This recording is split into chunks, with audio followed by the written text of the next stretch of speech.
Subscribe करंतु Odia online channel को bell icon को मध्य क्लिक करंतु जहाँ फल आमर प्रत्येक वीडियो सर्वप्रथम Piper. Hariom friends, Odia online channel आपको स्वागत। शुभ सकाळ। तो आज आम आपको आपणकर दैनिक राशिफल कहवाक जाऊँ। यही जो राशिफल आम आपको कहवाक जाऊँ यह ग्रह मानकर साधारण गणना जहाँ ज्योतिषशास्त्र में ग्रह मानकर गोचर नाम जना जाए। यह मुख्यतः चंद्रदेवंकर गोचर उपर आधारित अटे। तो आज आम आपको मेषठार आरंभ कर मीन राशि पर्यंत विस्तार पूर्वक आज राशिफल कहवाक जाऊँ। आज 10 एप्रिल 2019 दिन बुधवार, चैत्र मास शुक्लपक्ष मीन 27 दिन। आज तिथि नक्षत्र पंचमी दिवा 3 घंटा 37 मिनिट पर्यंत, रोहिणी नक्षत्र दिवा 11 घंटा 11 मिनिट पर्यंत, वृषचंद्र रात्र 11 घंटा 14 मिनिट पर्यंत। आज कन्या राशि घात चंद्र, कर्कट राशि घात बार। आज शुभ बेला दिवा 7 घंटा 9 मिनिट ठारू दिवा 8 घंटा 41 मिनिट पर्यंत, दिवा 2 घंटा 59 मिनिट ठारू दिवा 4 घंटा 31 मिनिट पर्यंत, रात्र 10 घंटा 27 मिनिट ठारू रात्र 1 घंटा 23 मिनिट पर्यंत। आज निषेध खाद्य आज बेल और दिवा 3 घंटा 37 मिनिट पर निम्ब भक्षण निषेध। तो मेष ठारू आरंभ कर मीन राशि व्यक्ति कौन कही थाए आज आपणकर राशि, कौन कही थाए आज आपणकर ग्रह नक्षत्र और आज आपको एपरि केउं उपाय करबा आवश्यक जहाँ फल आज आपणकर दिनटी अत्यंत शुभ सब्यस्त हेबो। एही क्रम रे सबठारु प्रथमे आसंतु जानिबा मेष राशि विषय रे। कर्मक्षेत्र में उत्साह सहित समस्त कार्य संपादन करेंगे। आय उत्तम रहिबो। आर्थिक स्थिति में सुधार पर कौन नुआ योजना प्रस्तुत करिपारंती। व्यापार क्षेत्र में आज आप सफल रहिबे। आज आपको कौन बड़ दायित्व मिलवर संभावना रहुछि। चाकरी कि बिजनेस सहित जड़ित आज आप कौन एक बड़ निर्णय नेबाक चाहती तो नहीं पारंती। पारिवारिक जीवन सुखमय रहिबो। आज आपको कौन पूर्वाभास भी हो पारे। मन में एका साथ बहुत प्रकार विचार रहिबो। आपनकर सकारात्मक विचारधारा द्वारा कौन व्यक्ति को प्रभावित भी करें। आपनकर साहाय्य कहां लाभकारी सिद्ध हेबो। कौन अटक रही कार्य आरंभ हो पारे। कौन कार्य में आपण जीवन साथी सहयोग लोड़ी पारंती।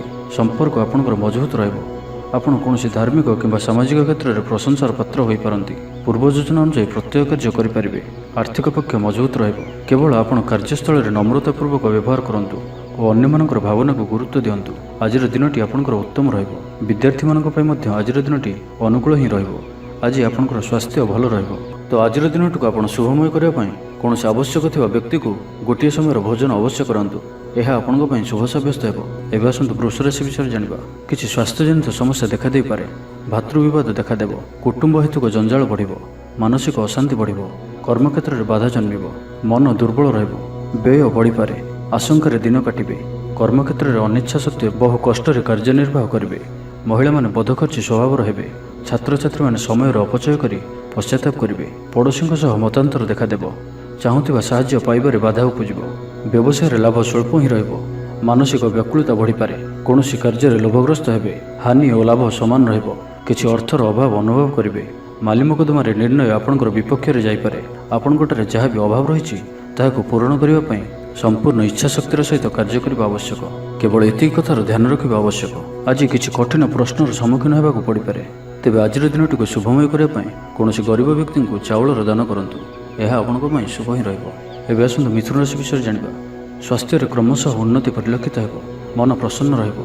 धार्मिक भावना वृद्धि हेबो। मन में जहाँ भी आशंका कि संकोच रही छाड़ी दिंतु। आपण सफल हेबे। जो कार्य भी आपणकर हाथ रही केवल तारि उपर ध्यान रखंतु। सामाजिक प्रतिष्ठार वृद्धि हेबो। जो लोक अविवाहित अछंती सेमानक पय किछि विवाह प्रस्ताव आसीपारे। घरर वातावरण भल रहिबो। कार्यक्षेत्र में किछि व्यक्ति आपणकर सहयोग लोड़िबे। आज आपण किछि एपरि कार्य करिवे जहाँ बहुत दिन चिंता करुथिले। तेबे अचानक सम्मुख को आसुथिबा कार्य करिया पय निजको सर्वदा प्रस्तुत रखंतु। आज आपण ईर्ष्याळु व्यक्तिଙ୍କ ठारू सावधान रहंतु। कौन वाद विवाद भी दूरे रुहंतु। आज दिनटी आपण अत्यंत उत्तम रहिबो। दाम्पत्य जीवन हसखुशी कटिबो। पड़ोशी सह उत्तम संपर्क बजाय रहिबो। छात्र छात्री मानक पय मध्य आज दिनटी अत्यंत शुभ रहिबो। छात्र छात्री माने श्रृंखलित हेबे। आईन अदालत रे चलुथिबा कौन निर्णय आपणकर पक्ष रही पारे। व्यवसाय उन्नति देखादेव। शरीर सुस्थ और मन में प्रसन्नता रहिबो। तेबे आज दिनटी को आपण शुभमय करने कौन वृक्षर मूल किछि बुट और गुड़ थोईदे आसतु। यह आपण शुभ ही रहिबो। एबे आसंतु कर्कट राशि विषय जानिबा। स्वास्थ्य हेतु समस्या उपजिबो। मन में विरक्ति भाव देखादेव। कर्मक्षेत्र में अनिच्छा सत्वे कार्यनिर्वाह करने को बाध्य हेबे। गृह कार्य में बाधा उपजिबो। मोहरे पड़ी अकार्य करिपारंती। सम्मान हानि घटिपारे। परिश्रम वृथा हेबो। पाख लोक शत्रुता आचरिबे। कौन द्रव्य भांगी हजी किंबा चोरी हो पारे। से सावधान रहंतु। छात्र छात्री माने गुरुजन को कथा को अवज्ञा करी असुविधार पड़िबे। व्यवसाय लाभ कम रहिबो। शारीरिक क्लेश अनुभव करेंगे। दिन सारा व्यस्त रहिबे। तेबे आज आपण अत्यधिक परिश्रम किंबा टेलीफोन रे अधिक समय कथा हेबारु दूरे रुहंतु। आज आपण सही कार्य को हाथ को नियंतु ଯାହା ଆପଣ ସହଜରେ ସମ୍ପୂର୍ଣ୍ଣ କରିପାରିବେ। ପୂର୍ବ ଯୋଜନାକୁ ପରିବର୍ତ୍ତନ କରିପାରନ୍ତି। ଇଚ୍ଛା ଅନୁଯାୟୀ କାର୍ଯ୍ୟ କରିବାରେ ବାଧା ଉପୁଜିବ ଏବଂ ଆଜି ମିଛ କହିବା ଦ୍ୱାରା ସମସ୍ୟା ଅଧିକ ବଢ଼ିପାରେ। ତେବେ ଆଜିର ଦିନଟିକୁ ଶୁଭମୟ କରିବା ପାଇଁ କୌଣସି ମନ୍ଦିରରେ ଘିଅର ଦୀପଟି ଅବଶ୍ୟ ଜାଳନ୍ତୁ। ଏହା ଆପଣଙ୍କ ପାଇଁ ଶୁଭ ହିଁ ରହିବ। ଏବେ ଆସନ୍ତୁ ସିଂହ ରାଶି ବିଷୟରେ ଜାଣିବା। ସ୍ୱାସ୍ଥ୍ୟକୁ ଜଗି ରଖି ଚଳିବେ। କର୍ମକ୍ଷେତ୍ର ସହଜ, ସରଳ ଓ ଆନନ୍ଦଦାୟକ ରହିବ। ମନରେ ଉତ୍ସାହ ରହିବ। ପରିବେଶ ଆପଣଙ୍କ ପାଇଁ ଅନୁକୂଳ ହିଁ ରହିବ। ପରିସ୍ଥିତି ଲାଭପ୍ରଦ ହେବ।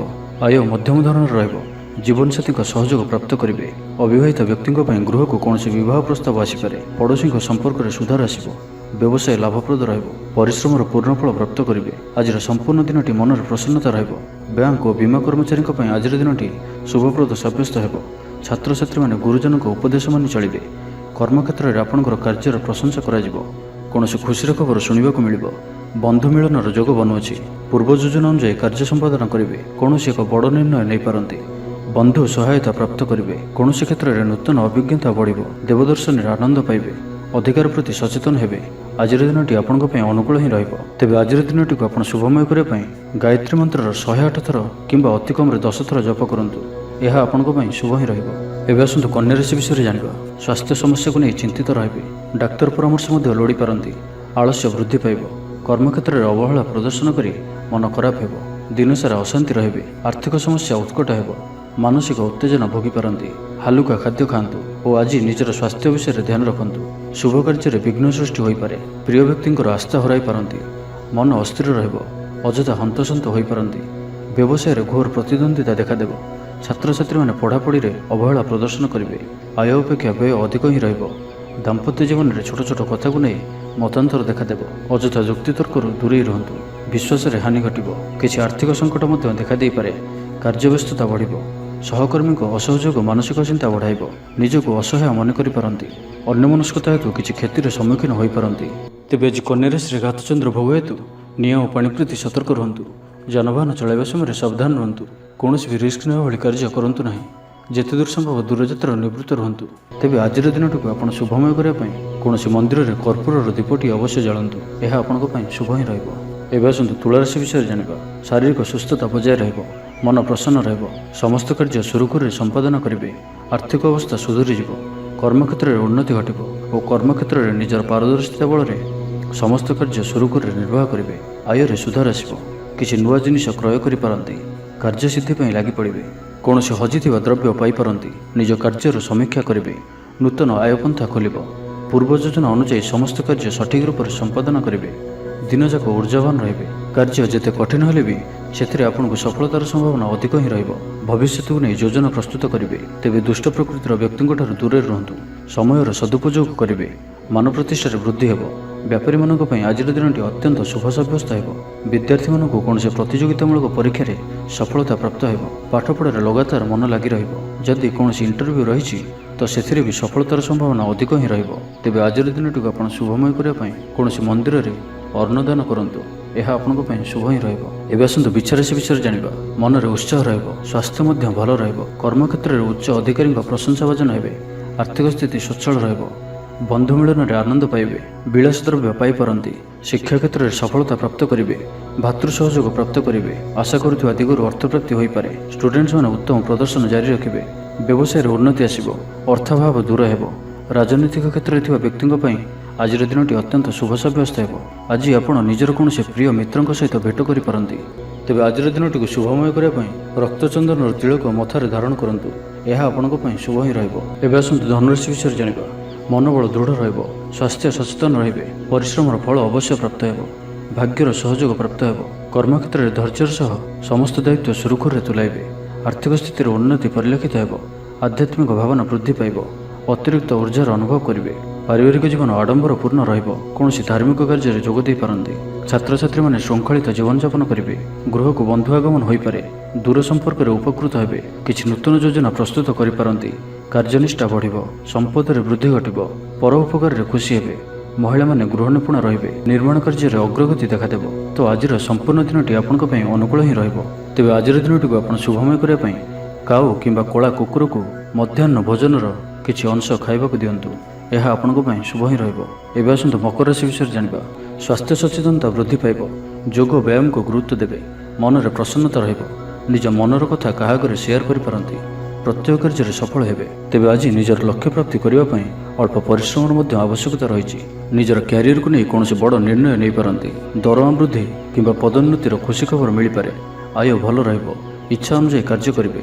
ଅପରାହ୍ନରେ ବନ୍ଧୁ ମିଳନ ଓ ସୁସ୍ୱାଦୁ ଭୋଜନ ପ୍ରାପ୍ତ କରିବେ। ଆଜି ଆପଣଙ୍କର ମନଟି ଅଧିକରୁ ଅଧିକ ଧନ ଅର୍ଜନ କରିବା ପାଇଁ ଲାଗି ରହିବ।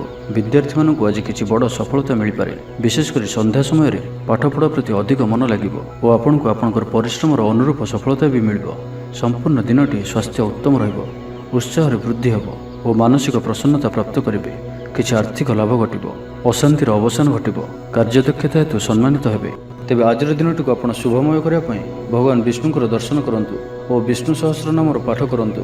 ଏହା ଆପଣଙ୍କ ପାଇଁ ଶୁଭ ହିଁ ରହିବ। ଏବେ ଆସନ୍ତୁ କୁମ୍ଭ ରାଶି ବିଷୟରେ ଜାଣିବା। ମନ ବିଷର୍ଣ୍ଣ ରହିବ। ଥଣ୍ଡା କଫ ଭଳି କିଛି ଶାରୀରିକ ଅସୁସ୍ଥତା ଦେଖାଦେବ। କର୍ମକ୍ଷେତ୍ରରେ ସମସ୍ତ କାର୍ଯ୍ୟ ବିଳମ୍ବରେ ସମ୍ପାଦନ କରିବେ। ଆଜି କାହାକୁ ବି ଉଦ୍ଧାର ଦିଅନ୍ତୁ ନାହିଁ, ତାହା ଫେରିବାରେ ବାଧା ଉପୁଜିବ। ପିଲାମାନେ ଅବାଧ୍ୟ ହେବେ। ଆଜି ଆପଣଙ୍କୁ କିଛି କଠିନ ପରିସ୍ଥିତିର ସମ୍ମୁଖୀନ ହେବାକୁ ପଡ଼ିପାରେ। ସେଥିପାଇଁ ଆଜି କୌଣସି ବି ବଡ଼ ଧରଣର ନିଷ୍ପତ୍ତି ନେବାରୁ ବଞ୍ଚନ୍ତୁ। ଆଜି କିଛି ଏପରି କାର୍ଯ୍ୟ କରିବାକୁ ପଡ଼ିପାରେ ଯାହା ଆପଣ ପୂର୍ବରୁ କେବେ ବି ବୋଧହୁଏ ଭାବିନଥିବେ। ପରିବାରରେ ଅଶାନ୍ତି ବଢ଼ିବ। କୌଣସି କାର୍ଯ୍ୟରେ ବିଚଳିତ ହୋଇପାରନ୍ତି। ହାନି ଓ ଲାଭ ସମାନ ରହିବ। ପୌତ୍ରିକ ସମ୍ପତ୍ତିକୁ ନେଇ ଅଶାନ୍ତି ବଢ଼ିପାରେ। କୌଣସି ବି ଅଯଥା ଯୁକ୍ତିତର୍କରୁ ବଞ୍ଚନ୍ତୁ। ବାଦ ବିବାଦରୁ ଦୂରେଇ ରୁହନ୍ତୁ, କାରଣ କିଛି କଳହର ସମ୍ଭାବନା ମଧ୍ୟ ବନୁଅଛି। ସେଥିପାଇଁ ସାବଧାନ ରୁହନ୍ତୁ ଓ ବାଣୀରେ ମଧୁରତା ରଖିବାକୁ ଚେଷ୍ଟା କରନ୍ତୁ। ମନରେ ଦୁଃଖ ହେଲା ଭଳି କୌଣସି ଖବର ଶୁଣିବାକୁ ମିଳିପାରେ। ଧୈର୍ଯ୍ୟର ଆବଶ୍ୟକତା ଉପୁଜିବ। କାର୍ଯ୍ୟସ୍ଥଳରେ କାର୍ଯ୍ୟଭାର ବୃଦ୍ଧି ପାଇବ। ଅଯଥା ଖର୍ଚ୍ଚ ବଢ଼ିପାରେ। ସେଥିପାଇଁ ସାବଧାନ ରୁହନ୍ତୁ। ତେବେ କୌଣସି ବି କାର୍ଯ୍ୟକୁ କାଲିକି ରଖନ୍ତୁ ନାହିଁ ଓ ଅନ୍ୟ ଉପରେ ନିର୍ଭର କରନ୍ତୁ ନାହିଁ। ତେବେ ଆଜିର ଦିନଟିକୁ ଶୁଭମୟ କରିବା ପାଇଁ କୌଣସି ବ୍ରାହ୍ମଣଙ୍କୁ କିମ୍ବା କୌଣସି ବୃଦ୍ଧ ବ୍ୟକ୍ତିଙ୍କୁ କିଛି ଫଳ ଦାନ କରନ୍ତୁ। ଏହା ଆପଣଙ୍କ ପାଇଁ ଶୁଭ ହିଁ ରହିବ। ଏବେ ଆସନ୍ତୁ ମୀନ ରାଶି ବିଷୟରେ ଜାଣିବା। ଆଜିର ଦିନଟି ଆପଣଙ୍କ ପାଇଁ ଶୁଭମୟ ରହିବ। ଦେହ ଓ ମନ ଭଲ ରହିବ। କର୍ମକ୍ଷେତ୍ରରେ ସଫଳତା ପ୍ରାପ୍ତ କରିବେ। ଆର୍ଥିକ ସ୍ଥିତି ମଜବୁତ ହେବ। ପାରିବାରିକ ଜୀବନ ହର୍ଷ ଉଲ୍ଲାସରେ କଟିବ। ଆଜି ଆପଣ ପରିବାର ସହିତ ଅଧିକ ସମୟ ଦିଅନ୍ତୁ। ଏହା ଆପଣଙ୍କ ପାଇଁ ଶୁଭ ସାବ୍ୟସ୍ତ ହେବ। ବ୍ୟାଙ୍କ କିମ୍ବା ବୀମା କର୍ମଚାରୀଙ୍କ ପାଇଁ ଆଜିର ଦିନଟି ଅତ୍ୟନ୍ତ ଶୁଭ ସାବ୍ୟସ୍ତ ହେବ। ଦେବଦର୍ଶନରେ ଆନନ୍ଦ ଲାଭ କରିବେ। ବ୍ୟବସାୟରେ ଲାଭ ଅଧିକ ହିଁ ରହିବ। ଛାତ୍ରଛାତ୍ରୀମାନେ ପଢ଼ାପଢ଼ିରେ ମନୋନିବେଶ କରିବେ। ବନ୍ଧୁ ସହାୟତା ପ୍ରାପ୍ତ କରିବେ। କୌଣସି ଖୁସିର ଖବର ପ୍ରାପ୍ତ ହେବ। ଉର୍ଜାବାନ ରହିବେ। ଧାର୍ମିକ ଭାବନା ବୃଦ୍ଧି ହେବ। ମନରେ ପ୍ରସନ୍ନତା ରହିବ। ପୂର୍ବ ଯୋଜନା ଅନୁଯାୟୀ କାର୍ଯ୍ୟ କରିବେ। ପ୍ରତ୍ୟେକ କାର୍ଯ୍ୟରେ ସଫଳତାର ସମ୍ଭାବନା ଅଧିକ ହିଁ ରହିବ।